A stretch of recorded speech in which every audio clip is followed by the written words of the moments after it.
Today I'd like to share a short excerpt from the book The Magic of Believing by Claude Bristol. We will be looking at chapter 6, which is called The Mirror Technique for Releasing the Subconscious. And on page 98 here, we have a short little story that I'm going to read on wealth creation and basically having a abundant mindset and a wealth mindset. So beginning at the very top here, first paragraph on the left side. I recall one woman and her daughter who in 25 years accumulated more than $500,000, which today is largely represented by apartment houses and store buildings. And I'll just say that $500,000 when this book was published, in today's equivalent would be many, many millions. This book was published in, I believe, was 68, I want to say, 69. So you can do the conversion if you choose to. The woman's husband died shortly after World War I, and she was left with a fairly large-sized house. She was at her wit's end how to support herself and her daughter, who had just finished high school. She had no previous experience in holding a job or carrying on a business, but she could cook and keep house. One morning, the idea came to her to take in roomers and boarders. That was the start, and success came rapidly. Within 2 years, she sold the house and the business, realizing a handsome profit, and then bought a much larger house directly across the street from a well-known men's club, believing that her high-grade cooking, she could get much of the club's overflow business, and that she did, and prospered. Even though she employed plenty of help, no task was too lowly for her in a rush period.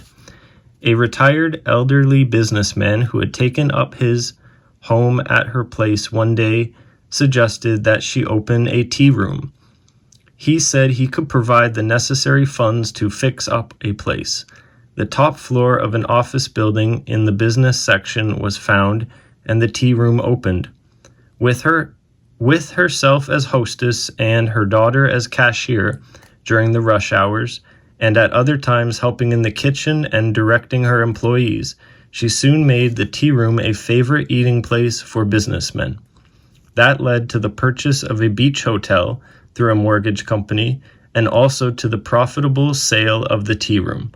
All of this time she was investing in securities, and it wasn't long before she had accumulated a nest egg of $25,000, which went as her first payment on a rundown apartment house. Remodeling under her direction made the building remarkably attractive, and it became very popular under her management. With the great results achieved, her reputation came to the attention of an insurance company that owned other apartment houses in those days, and she was offered the management of a number of them on a salary and a percentage basis. As her capital grew, her opportunities to buy apartment houses followed, and the last time I heard this woman with the money consciousness, she not only owned apartment houses in this particular city, but she had also purchased an apartment house at a nearby beach resort, which previously had operated only during the summer months, but which now she operates all the year round. It has long been my observation that a person with a workable idea seldom has any difficulty in getting money to finance himself. However, he must be thoroughly sold on the idea himself before he can convince others to lend him money. If you contemplate having your own business, think about this and use the science of belief, for you'll find someone with money who will help you. Great fortunes are not built in a day, but come as a result of dollars adding themselves to those you already have or to those you earn and save. But if you want a fortune, you must put your mind and energies to work. It will come. Just use the magic of believing. So that was a fascinating story, how somebody with no previous experience in holding a job or ever having a business used her money consciousness, her wealth mindset to just do the best that she could and achieve whatever, was given to her and was put in front of her.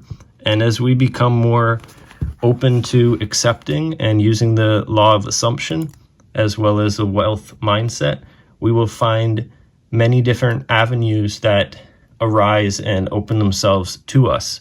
And I find this topic incredibly fascinating. Thank you so much for watching. Leave a like, comment, and there'll be some links in the description if you feel called to explore them.